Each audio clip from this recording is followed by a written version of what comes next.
In this month's edition of Prime Suspects, we're going to be talking to you, the aspiring musician, you, the aspiring artist, you, the aspiring movie star, you, the overall aspiring entertainer.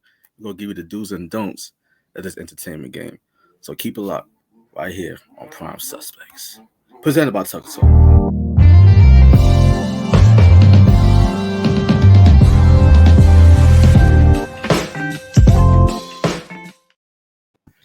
Brother Prime, we back with it. Episode 2 of What's up? Suspects, the monthly special. What you doing, bro? What's going on with you? Wagwan. Well, go on, bro. Everything good, blood. Everything's good. I Yeah. see you looking different. As I was saying, all cam. For everybody that's returning back for this month's edition, something different about the brother Prime. He cut his beard. So tell everybody about that Shit. journey, man. Why you went that route? Okay. Damn. Let All the right. beard go, bro. Looking younger though, which is cool. A little bit younger. But yeah, no. So I cut my beard out because of I grew my beard out because of spiritual reasons. I wanted to tap into the whole, like, if you look into a lot of different religious books, a lot of them say to grow the beard, like to not trim the beard, and like in Jewish religion and Christianity and Islam, and so I don't know, it was something that I was like trying to figure out what was all about, that about growing your beard out for spiritual reasons, or even your hair in general. So I was like, let me just not cut it, see what happens. And it was bothering a lot of people. It was hilarious. Like, I remember, because I would let it grow just natural. I wouldn't fuck with it at all. So I was like, let me just grow it out natural and not put oils in it or do nothing to make it look nice or nothing. I was like, let it grow how it grow. And then when people, it would bother them, they'd be like, why you growing your hair so long, your beard so long? I'm like, God grows it, not me. And it would bother them. But I started learning a lot about my about myself, about society, about you know, our spiritual nature. And yeah, so my whole thing was I was gonna grow that beard out until I felt like I reached a certain point of perspective and understanding. So yeah, so I finally reached that point. That's why I shaved it off. I don't know if you want me to get into exactly what it was, the perspective that I gained, but that's in a Hey, bro. Whatever nutshell. it is you want to share, as much as you want to share, bro. You Yeah, flowing right now. You flowing. well, in a nutshell, you know, it was about that, about spiritual growth, gaining a certain understanding. And when I got there, I was like, okay, I feel like it's time to cut it down and start fresh in a way. But the understanding that I got, let's just go ahead and get into it. So I started looking more into my people's history, my ancestry, and things like that. I'm always into that. Right. But specifically, from being from the Caribbean, we have a very shared story past, shared bloodline. So we're Arawakan natives, African, and in Puerto Rico, Spanish as well. So, so the thing is, I started thinking about the history and thinking about what our people went through, and I started feeling like a conviction, bro. Like for the first time, like an ancestral conviction.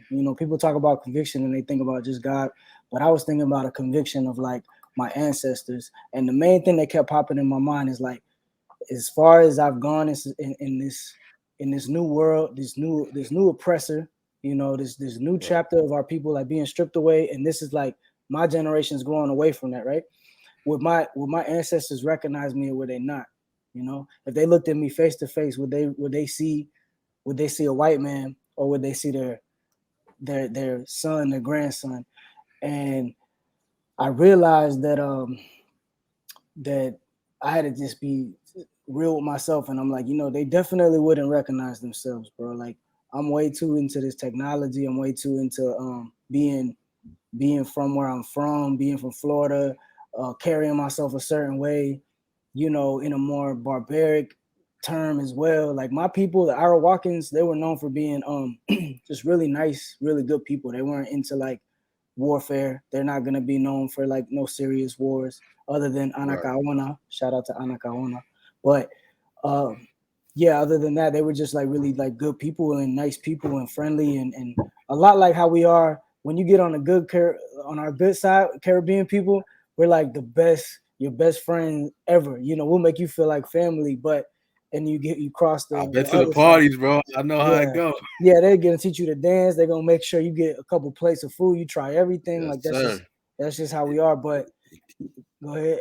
You can't say no to the food. They Nah, done that disrespect. So yeah, that's you gotta get disrespectful. the So plate. You gotta drink. So you gotta it party. it is because that's how we want to. That's how we want to connect with you. So if you say you don't want the food, it's like saying you don't want to connect. You dig? So that's what Right. it's about. So it's like, all right, bet you don't want the food, then you don't want to know about us. And but yeah, so anyway, I started reflecting on that, and then for some reason I started looking at pictures of like when there was like paintings made of when the Spanish conquistadors were enslaving the Africans and enslaving the native people, and I started looking at the pictures, bro, and this was crazy. I started realizing which one I look like more. So with that big ass beard, if you look at the pictures, all them conquistadors had this big ass beard, right? A lot of them Uh, were coming in the name of Christianity, pushing that, whatever. I'm gonna And Google this shit right now. yeah, bro, like Ponce de Leon and all these guys, boom, big ass beards. And I just feel like if we were back in them times, what would the people that I'm on their side, in the story, what would they see if they looked at me? And why did I even grow the beard? And it's like, damn, because the Bible, right? The Bible shows, yeah, look at them beards. Yeah, the Bible talks about not trimming your beard or whatever, right? But Right. but our people believed in something even more strong than the Bible, way longer, and survived off of that way longer, and have been communicating with God a lot longer than that was created. Um, and it's like, damn, if we really want to tap into that, we kind of have to take dramatic measures to experience the things they wanted us to remember. So they didn't, for some reason, have beards. Our people didn't have the beards. That wasn't a deal. That wasn't the move for some reason. So it's almost like let's tap into that. Our people had like stretched ears. Let's tap into that. The Taino people, the Arawakan people had gold. Gold was also a big part of their ceremonies and a part of their culture. So the gold. So it's like, I don't know, bro. I do a lot of stuff with intention, and I do a lot of stuff with a very spiritually driven mindset, because I just think like we are not here to just make a bunch of money and fucking and show how people how cool we are and live in a big ass box and stuff like that. Like we really here to tap in to the reality of our spirituality, and we're here to like touch people's lives, and we're here to inspire, and we're here to do our part to understand who we are, and a lot of that has to do with God and who created you. And so yeah, I'm really big on that. I'm not a perfect person or nothing like that. I don't go to None of us church, are, bro. and I don't go to church because I don't necessarily believe in church. But I don't go to church. I don't do none of that. Hey, bro, that's a Um, topic right there for a future episode. The yeah, church. yeah, yeah, We can get exactly. into that So, for sure. so I believe that we also like I believe in unlearning what you've learned, especially if you grew up in America. So like unlearn everything you learned, because bro, once you go and look into it, you're like, damn, that wasn't even the facts. Like, bro, did you know that the Boston Tea Party, that the white dudes dressed up like Native Americans before they did that? I didn't even know that. Crazy. They did that. That's like a fact, but they didn't teach that part in school that I remember. There's a lot that they don't teach, bro. They Bro, teach us to glorify Christopher Columbus and all these colonizers and shit. That's what they taught us, bro. But exactly. But we our people have been trying to leave stuff behind for us for so long. They carved it in stone. They put it in architecture. Um, they preserved it in oral history through culture, and like I think it's our responsibility to understand what they wanted us to remember. That's it. So, in a nutshell. I feel you. That's one thing about Prime, man. You always go get the full perspective on everything, bro. So we appreciate that. But let's circle back for a minute. In regards to the beard, because you said like this is overall it's like a journey for you. How Yeah, long have you been growing your beard out for? I grew it, man. I grew it for when we went. When did we go to LA? That That was was 2020. 2020. Yeah. So I was growing it a little bit before, like the top of January 2020. 2020. Yeah. Yeah, and then I cut it. I cut it for a short time, but I cut it short. Um, and it was a mistake. Like that's a whole nother thing. But like it was a mistake. I thought Anyway, it's a mistake. So then I grew it out, and this time I grew it even longer. But it was like since the end of 2020 till just now, 2022. Yeah, like 2 weeks ago. Yeah, wow. So just about 2 years. About 2 years is not trimming it, not brushing it. It's crazy how much of our journeys kind of intertwined together. Cause my locks, right? Initially, I grew out my locks all the way from like 2014 to 2019. Then I cut them just before we went to LA. Because I wanted do something different, for a change. But it's crazy. Once I went to LA, I started growing my hair back out right after that trip. So basically, you was Yeah, growing your beard around the same time I was growing out my hair, yeah, which is exactly. crazy. No, I think there's a reason for it, and I'm gonna just put it out there, and then it's gonna hit if it hit. But I think our people and our generation, um, it's a divine it's a divine movement that's happening of us reconnecting with what's really important spiritually for our people. And it's like I think a lot of us are starting to remember, even if we don't really are not fully comprehending, but we're physically remembering. It just doesn't feel right to not have your locks down. It just didn't feel. It was something ancestral within your the the print of your DNA. It's just Exactly. something that didn't feel all the way right. And I've been having dreams, and I've been having all kinds of stuff. And other people that I'm really connected with on a faith level have also been going through a lot of really cool, not weird, but like divine, um, sort of It's interactions like a with divine intervention within oneself. intervention. Yeah, Yeah. bro. And I think so.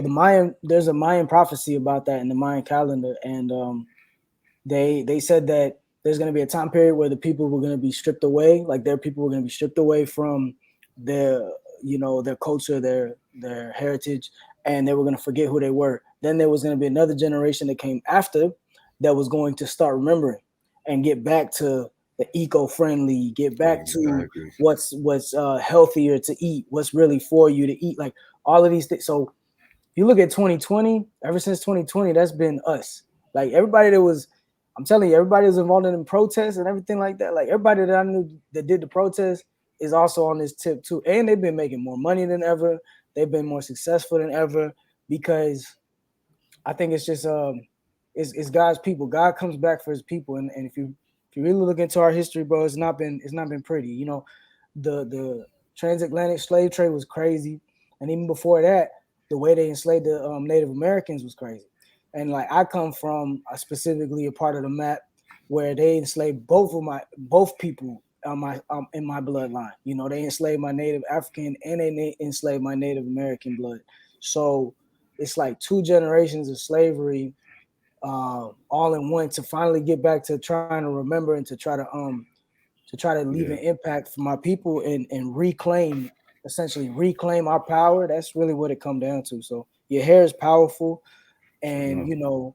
that's why you're doing it. You feel the power. Right. Exactly. It's crazy because just to circle back to that trip, I remember was out there and Tony was like, Ladale, you cut your dreads, bro? It's like it didn't even seem right to him. I'm like, damn, bro, that was like the last, first and last time I seen Antonio. So like, he didn't get to see me at my truest form, me as my full self. So Oh, he see I you. like, He see you. He see you. yeah, you see me now because yeah, the brother he's still here in spirit, but Yeah. Oh yeah. yeah, That don't go nowhere. That's the cool thing. That really for don't go certain. nowhere. And our people were really in tune with that. And I think that's why it's so important to get in tune with it because um life and death is coming, all that stuff. Like death is coming.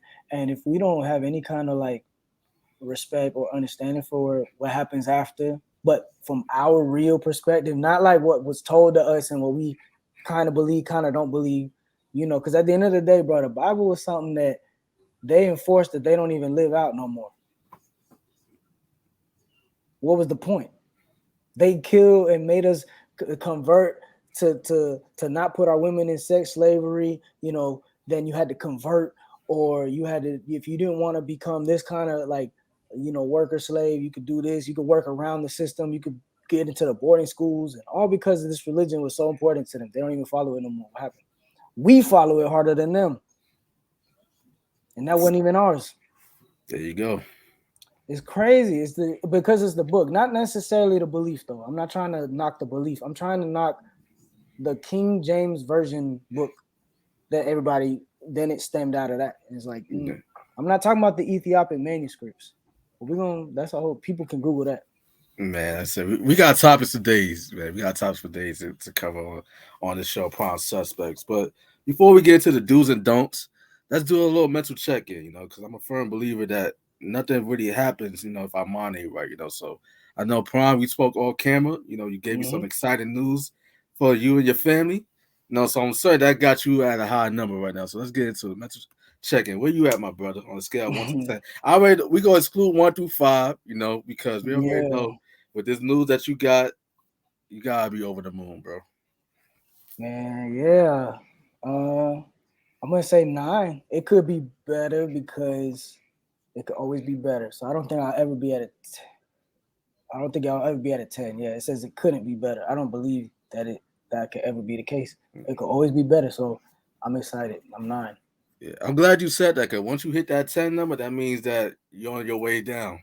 Because because then you feel like, oh, like life couldn't be better than next. That's how life is.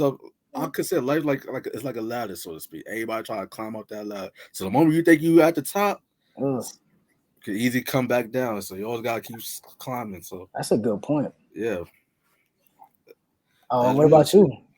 For me, bro, I say I'm between an 8 and a 9 right now, man. Like Nice. I'm feeling blessed. Like I'm kind of like you understand. I'm on my spiritual self, not really so much on the religious side of things, but God's been blessing, bro. Like I talk to Him daily. I always tell God, speak through me. Like whenever I say, like let it be coming from your perspective, the way I walk. When I walk, let people see you through me. So that's been happening for me. I'm officially a Mm, business. I'm officially a business owner.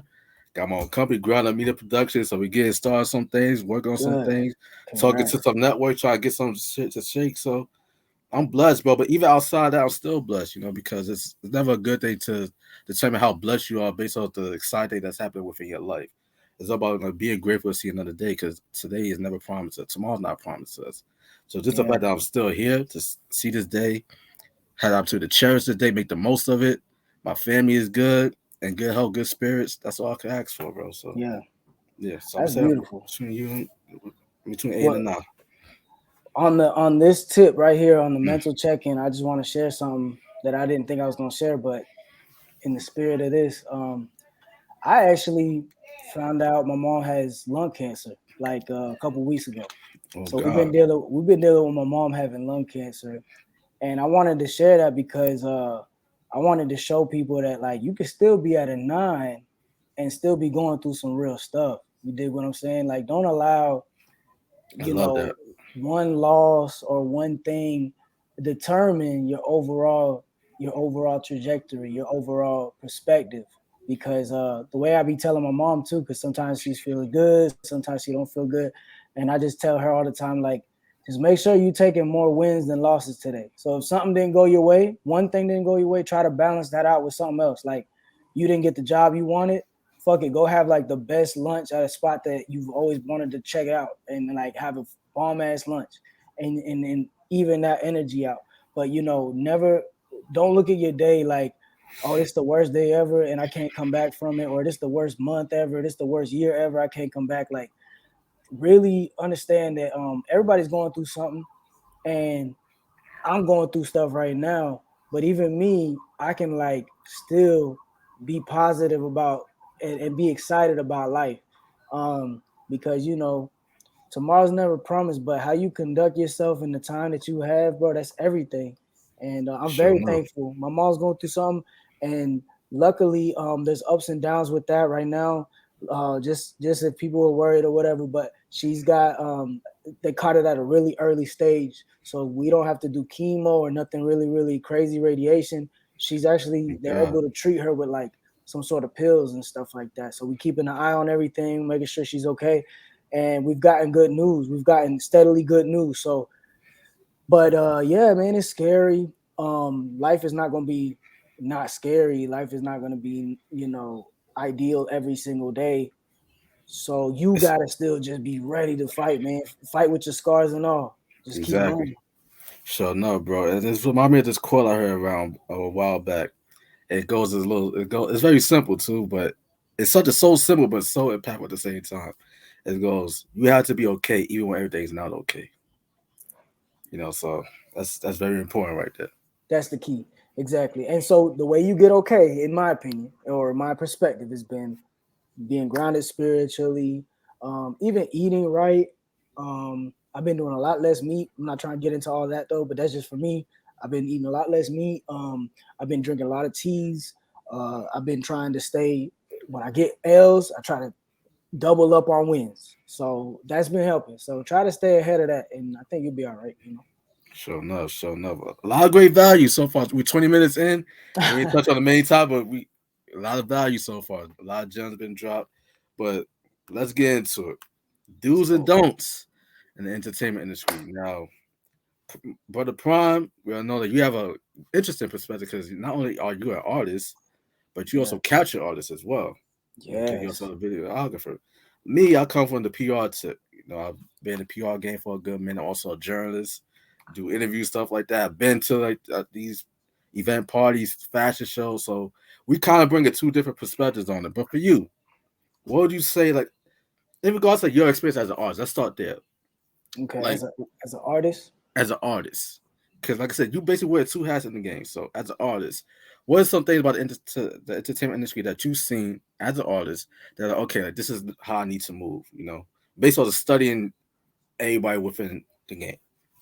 okay. So I wanted to tell a story and then see what people can gain from that. I Okay. remember when I moved out to Atlanta to try to get a record deal. That was the whole goal. So I started studying up on who would be important to try to meet over there, who would be like valuable to, really important to like put me in. Not necessarily the top, like, oh yeah, let's go meet TI. Like it was like, let me meet somebody um kind of within the outskirts of TI. You dig? Right. So you start trying to learn who the outskirts are, I guess, in a way. But this one, I tried to approach somebody that definitely wasn't on the outskirts, and I fucked up. So that's the story. So Bryan-Michael Cox, I had an opportunity to be in the same room with Bryan-Michael Cox, the producer of a lot of smash Usher music and like Confessions and just super producer basically. Bangers. Super producer. And so boom, I'm seeing he's doing like a hosting at an event, whatever. I'm still new to Atlanta. I don't know what's going on, but like fuck it. I'm trying to get a deal. I'm trying to boom get in people's faces. So I I got a flash drive of my music, and then I got ready and I headed out to this lounge that he was gonna be doing a hosting. And bro, it was the weirdest thing. Like I didn't have nobody there. I ain't had no friends or nothing in Atlanta. I didn't know no people in Atlanta. So I went to the shit by myself. And bro, like weird as fuck. I'm just kind of standing in the corner, like waiting for a fucking opportunity to like go up to him and say, like the right moment to. But boom, I'm looking at it like I'm grinding, and this shit gonna pay off somehow. Like I'm gonna give him my music, and he gonna be so impressed, and he's gonna like call me tomorrow and shit like Right. that. It's just what you thinking as an artist, whatever. Sometimes, and so I'm like, boom, I'm in the corner, I'm waiting, and this man, I get to see him for a second, and I say, "What's up?" to him, Brian. Boom, boom, boom, respect. And I hand him my flash drive. Hey man, it'd be cool if you could check out my music and let me know what you think. Keep it real. And he was like, "Oh yeah, no doubt, no doubt." He's like giving me. I'm like, "Oh yeah, he fucking with me." He fucking with Chico. So I'm like, "Yeah, appreciate you, dog." And I pretty much just headed out. I pretty much just left right after that. Never got a phone call. Never got an email. I think I gave him a business card too. Or no. Here's the crazy part. I didn't have a business card at the time, so I get a business card made. I go to the event again because it ends up being a weekly thing that he did. But I just didn't know. I was new to Atlanta, so I'm like, he does this Right. every week. But boom, I showed up another week, and this time I'm like, hey man, nice to see you again, bro. Did you get a chance to check out my music? Oh no, not yet. My fault, my fault. I said, no, it's cool, it's cool. Here's my card too, just in case like you got my info. But I'm thinking like he fucking with me still. It's so I'm like, yo, this is it now. I'm over here like on cloud nine, bro. He's a Grammy Award winning producer. Yo, he know me now. Like, man, I'm just on some unrealistic ass fucking idea. And guess whether he hit me back or not. What He do you did. think? He did. Hell no. He didn't hit me back, man. He never got with me, nothing like that. And I learned a lesson in that story. Now, hey, could he have hit me back? Yeah. Could he have not? He didn't. So we don't know. But there's a lesson in that. And I don't know if you see a lesson with it that you want to talk about, or you want me to kind of give my perspective on it. Well, my interpretation is based off of this, right? Like sometimes it's never good to just wait. You just gotta just go for it. Like, all right, like that door closed. All right, fuck it. Let me find another one. If I gotta push this shit out myself, let me do that. Cause we live in an age of social media, digital media, got SoundCloud available, Spotify, and all that. So let me continue to put that shit out there. If you catch one of it, you catch one of it. If you don't, there's other motherfuckers out there. Brian Cox ain't the only Grammy Award winning producer out in Atlanta. You know what I mean? Mm-mm. So that's the way I see it.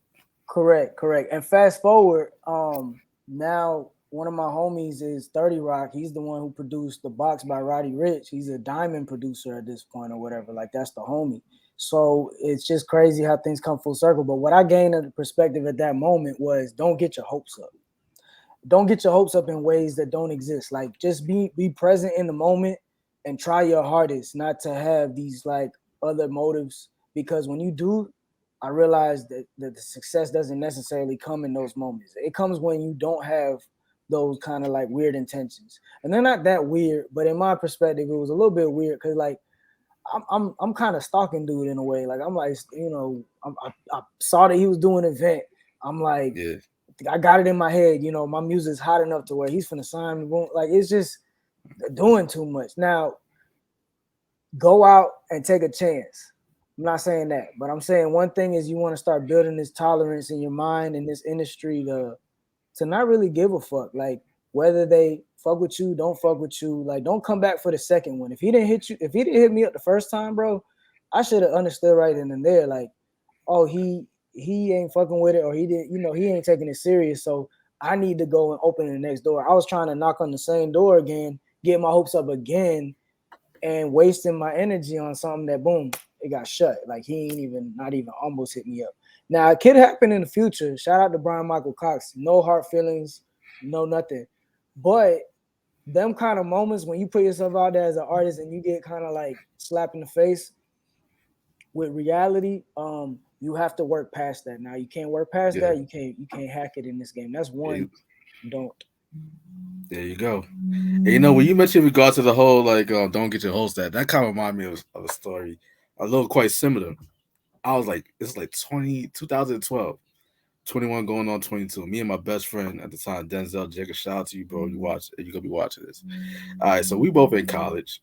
Like he looks like a model. Me, like I'm kind of like hence the name fashionista. I always kind of been like within fashion, right? Styling, putting shit together. Like that's what I did. Even though it's funny how I got into that as well, but that's a story for another time.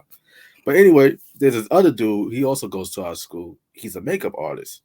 So I just say, all right, cool. He just like a makeup artist. Like, all right, well, he's talking about like doing like some collab work. You know how it is sometimes. Like people talk about like doing shit together, but it never quite happened. So I never really quite took it seriously. But one day he told like, yo, we want you to come down to like we have a meeting happening downtown. All right, we're gonna be talking about a reality TV show. I was like, oh, what? I bet. He had this company at the time. I'm not gonna say his name of the company, just in case, like, But it's crazy. I'm still cool with these people to this day. So it's all love, y'all. It just didn't work out, but it's all love. Mm-hmm. So anyway, we go out to this event, to this meeting. It's basically like in this big ass boardroom, like presentations, booklets in regards to like what the show's about, what my role would be, what my boys' role would be. Had these two fine young ladies that was also there supposed to be a part of it. There's picture like potential storyline. That just goes to show a lot of the shit that you see in reality TV is not real. It's mostly just storyline. So we was already coming up with all that. So we all taking pictures and shit, talking about like what's gonna happen, how it's gonna go, how we go pitch it to networks and all that. And then we went out to celebrate right after. I should have known. Young me should have known that all right, this was a test right here. Everybody, we all lit. Mind you, we ain't really accomplished nothing. Everybody's all lit. We celebrate. We just not only did we have this meeting, we also did like a photo shoot inside as well to promote it. Had the cameraman and all that. So we all going out to celebrate, and then the drinks is flowing. The drinks is flowing. I'm getting fucked up. My boy getting fucked up. We thinking we made you like, bro, we about to blow up. You know, well, we should know that it was a test.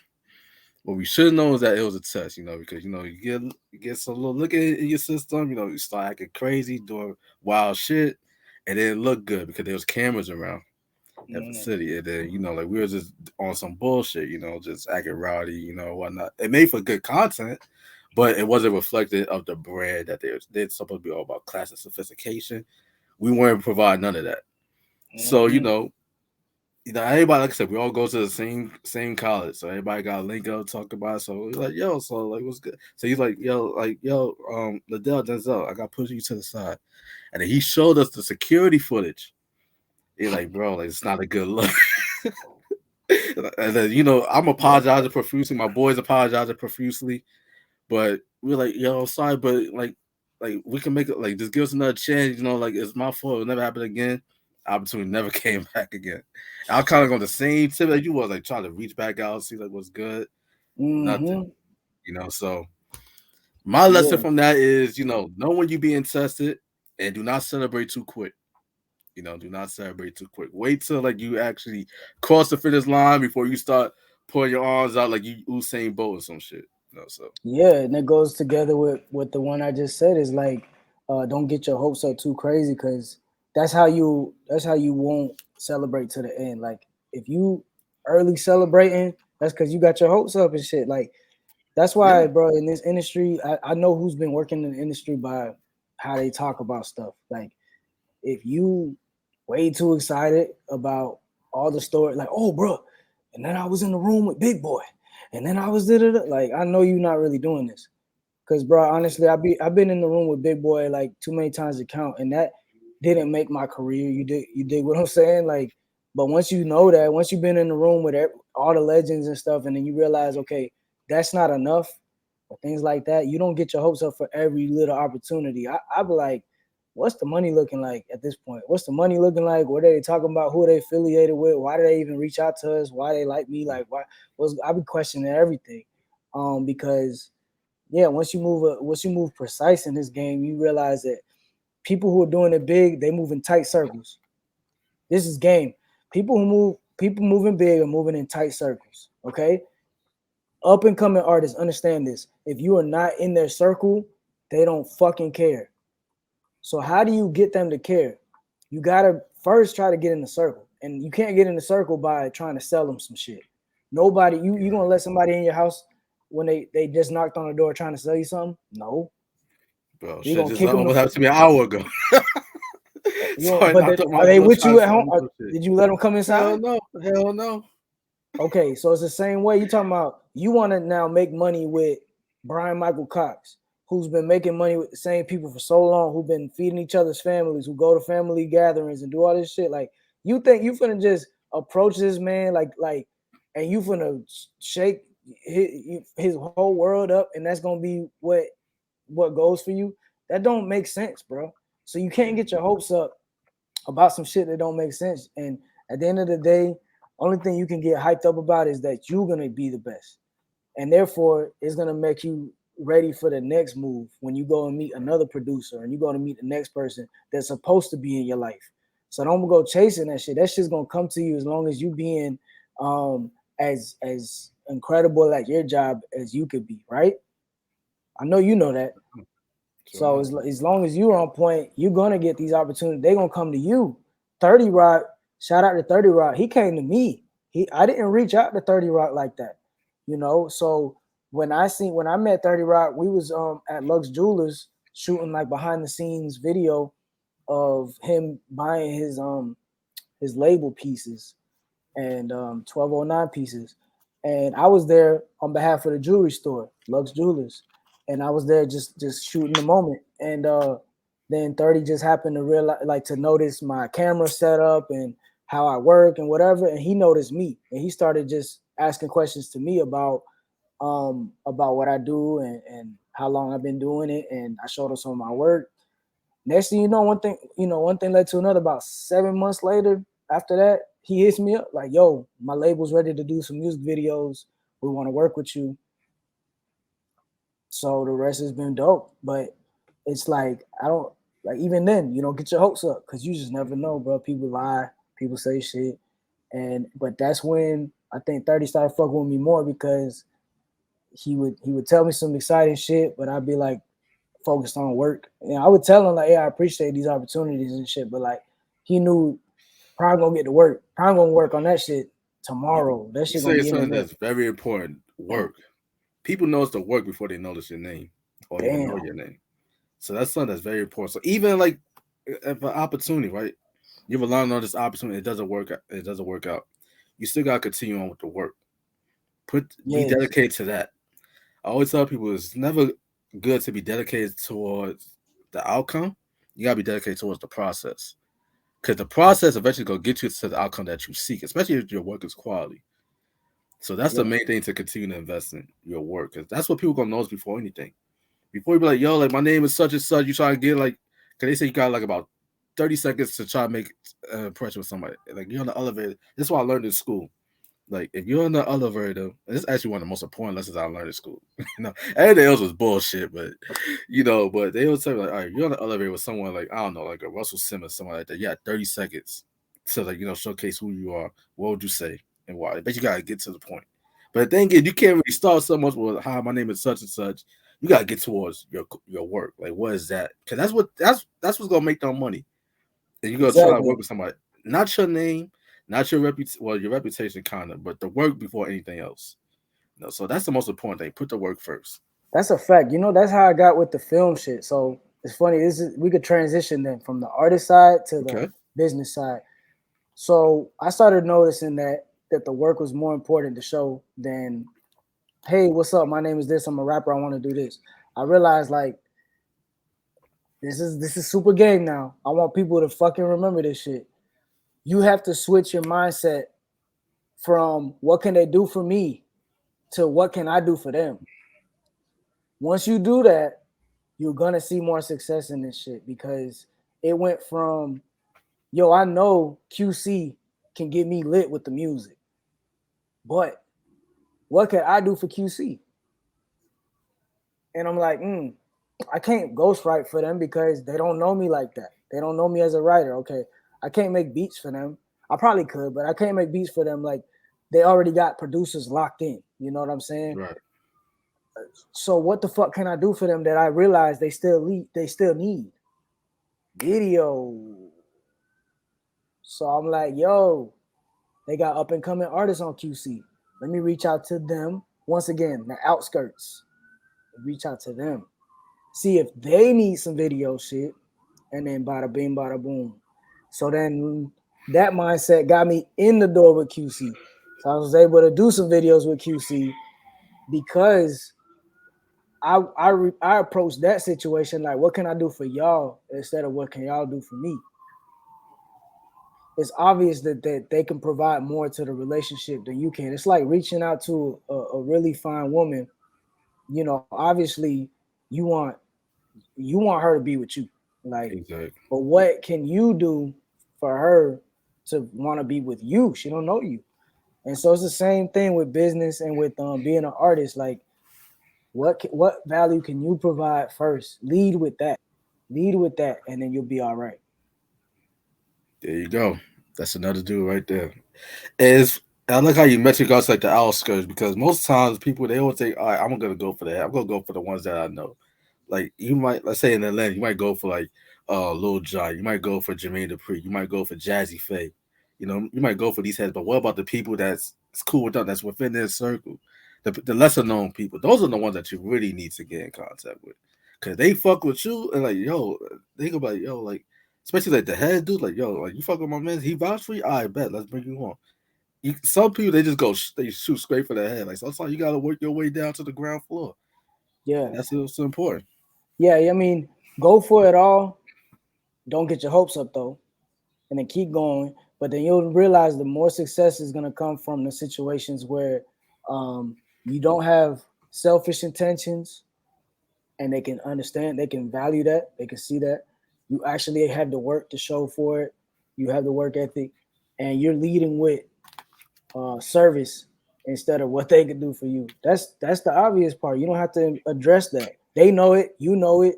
So let's try not to focus on that. The harder it's hard to because you're a fan of somebody. Some people can't keep their composure when they get around celebrities, things like that. But it's so important to do that because that's how you'll get not just work in this business, but you'll get respected too. Like, yeah, like you, because there's people who get around the circle and stuff, but they ain't money makers, or they get a record deal and they still broke, because they're not really respected. They got in, they just barely got in, but now they're not respected. They're not moving around with weight to their name. They're not moving around with a company, with an entity. That's when I transitioned from Prime Met, just the rapper, to a businessman, because I realized they not respecting me, or not even just me. They're not respecting people that are ahead of me in this shit, like how I would want to be respected. And I'm like, why not? Why is this person that signed to? I'm not going to say the labels, but they're kind of known labels. Right. How come they're not being like given the shine and the respect that they deserve, that I feel like they deserve? And it's like, bro, because they're not decision makers in their career. They get told what to do, what to say, when to say it, where to show up. They don't have a say so. And I learned that from working in the video side of shit. Now I'm probably talking too much about too much information, but I will say this, that I noticed that you get respect by creating value. And even if you don't create value with that business or that person per se, if they see that your shit is popping, they're gonna respect that too. But if you just somebody that's always needy, you need somebody to give you a feature, you need somebody to make the beats for you, you need It's a never gonna video. work out. Eventually it's not, because guess what? The vultures that are looking at how you move, they're gonna be like, all right, so as long as I keep facilitating their needs, I can take advantage of it. The main thing is you gotta be an asset. You gotta be an asset. You know? Yeah, and a lot of these people aren't. Yeah, so that's the main. And also, you touched on another thing because of not being starstruck. Because I remember when I first got my taste of it when I was at Every Magazine. I was there for like about a year, and people like the other editors, they'll lose their mind. Oh my God, Tiana Taylor just walked in the office. Iman Shumpert just walked in the office. Me, like, I'm even killed. And the reason why for that is not because like I think I'm on that level or anything like that, but if you're someone that aspires to reach that point, you have to understand. Okay, like people that's in this industry, they see each other all the time. They never like, oh my God, like you gotta act like you've been there before, because if you at the point like you just like overly starstruck, so excited, I think that's another way that you could get easily taken advantage of as well, because like your emotions is just a little bit too high, So sometimes you gotta be even killed, even if you admire that person. Like for instance, Allen Iverson is one of my favorite people. He's an athlete. Allen Iverson, he impacted the culture, not only basketball, but he combined hip hop and basketball as one, and he did things his way. But if I was to meet Allen Iverson in person, I'd be like, yo, if I had the opportunity, I'll dap him up like, AI, man, it's great to meet you. Like, I grew up watching you and all that. I respect you. Thank you for, being you, because you basically showed me how I could be me. That you could basically still be successful without, conforming to the status quo. Right. Other people, they were like, oh my God, like I need to like, ride this dude's coattails just to get ahead, to get on, because like that's not the way to go as well. So you gotta be even killed at all times, stay poised. And these are people at the end of the day. Like you said, they not most of the time they're not the decision makers of their own careers. There's somebody else behind the scene that you don't know that's influencing them. So yeah, and I'm gonna give them one more piece of game that I give my people. I'm doing this just for you on TUC Talk, for your fans. Okay, out of respect for Tonio. This is a big one, and I promise it'll work. When you're in a room that you feel like is really important, and you're in a room with either executives or let's say it's just one person that you really fuck with. Let's say you're in a room with Andre 3000. Okay, one thing I will say, this is a big game. Shake everybody's hand that's in that room with them, and do not treat anybody in that room less than how you would treat Andre 3000, because you don't know who the fuck is in that room. You don't know if you just shit on his uncle by treating him like shit, like he wasn't shit. You just walk right past him. That's his uncle, bro. Like, fuck the manager, fuck everybody up, bro. You just walk past his family like he was dog shit, bro. Imagine how much less he gonna fuck with you once he find that out. But like, listen, that's the bro, y'all. That's value right there. If you in a room that you think is important, or you in a room with your hero, you in a room with whatever, shake everybody's hand, show everybody respect, even down to the motherfucking employees in the place, because you don't know, you never know who's who. And if you understand that and you respect that, you're gonna go far. And what's also gonna happen is you're gonna realize that it is actually going to start changing your heart, because we get selfish. We don't give a fuck about that. Our selfish goal, ambition is I want to go right to Andre 3000, have him know who I am. What's up? Boom, and he gonna fuck with me. He gonna fuck with that confidence. Maybe, but maybe he's also gonna see the arrogance that you walk past everybody that's important to him to get to him, and you motherfucking move real wild. Because you got tunnel vision, and all you see is Andre 3000. Yeah, and your tunnel vision is misdirected. You need to have tunnel vision on how great you could be, not how great the next person is. Yes, he's great. That's amazing. Appreciate everything you did. It's my turn. Yeah. That's how I think when I walk in the room. It's not because I disrespecting you. You know, I specifically Andre 3000, I'm a huge fan. So it's not even like that. But I would look Andre 3000 in the eye and be like, you know, I respect everything you've done. You're incredible. You're like a foundation to my music in a way. Yeah. And but I'm next, you know. Exactly. You got to look at them like pioneers. Exactly. Pioneers, those that paved the way. You know, kind of like what I said about AI. You know, like Yeah. thank you for being you, for showing me how that it's okay for me to be me. You know, in my realm, you know, of my career. You know, so that's the way I see it, bro. So I feel like it couldn't say any better. That's the best way to leave it, bro. In all honesty, I think we definitely provide a lot of value. Too much value. They need to pay for this one.